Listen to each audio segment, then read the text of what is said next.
આજે રામટીલા નદીમાં ભરપૂર ભયંકર પૂર આવેલું છે એને હિસાબે પાણી અતિ આવતા આ કણકોટ રાભડાનો રસ્તો જે આ વખતે તો ધોવાયેલો હતો, દિવાલ હતી પડી ગઈ હતી, આજે પણ ફરી વખત પાણી વધારે આવતા આ રસ્તો હાવ ધોવાઈ ગયો. એટલું બધું પાણી આવ્યું હતું કે જે રોડને મોટા પ્રમાણમાં નુકસાન થયેલું છે. તત્કાલ ધોરણે રોડ રિપેર થાય. જો આ દિવાલ જે છે એ દિવાલની ધારોધાર દિવાલ હતી, એનીથી અંદર 8-10 મીટર જે આજુબાજુ એ દિવાલ કપાઈ ગઈ છે, પડી ગઈ છે અને રોડ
રામ રામ ભાઈઓ ને રામ રામ બહેનો ને જય શ્રી કૃષ્ણ.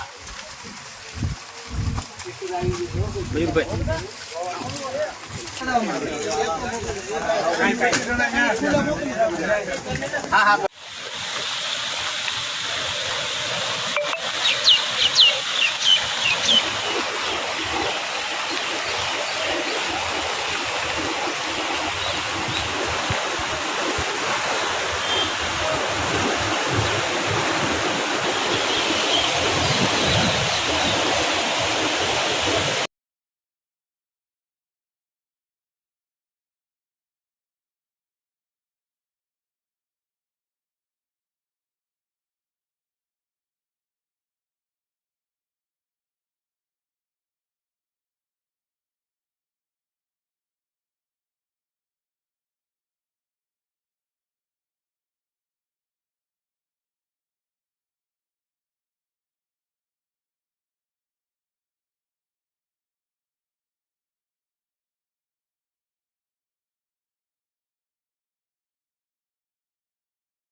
સંતરામપુર તાલુકો મહીસાગર જિલ્લાની અંદર નાના ખેડૂતો જે ડઢર બબે એકરની અંદર પડી ગયા છે, એક જાનવરોનો ત્રાસ છે અને તેમાંથી કુદરતે આ 2 દિવસથી વરસાદ પડવાથી અત્યારે લોકોના પાક ઉપર પાણી ફરે છે. લોકોને બિચારાને રોજીરોટી ખાવા પર કોઈ અત્યારે એમનો આધાર રહ્યો નથી.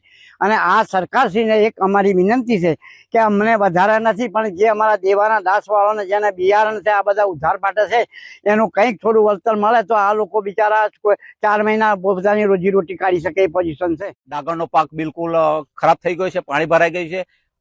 સોયાબીનમાં પણ પાણી ભરાઈ ગયું છે. ચણાનું વાવેતર કર્યું છે, ચણાના વાવેતરમાં પણ પાણી ભરાઈ ગયું છે. દિવેલામાં પણ પાણી ભરાઈ ગયું છે. આ મહીસાગર જિલ્લાના તમામ ખેડૂતોને ખૂબ એમ કે કમોસમી વરસાદના કારણે ભોગવવું પડતું હોય છે.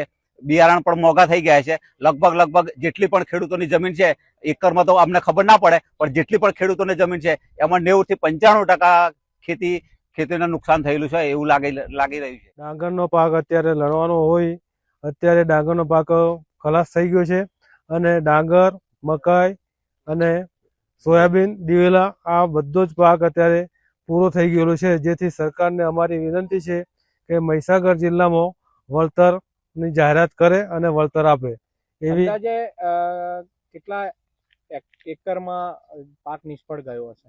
અંદાજે 200 હેક્ટર કે એકર જેવી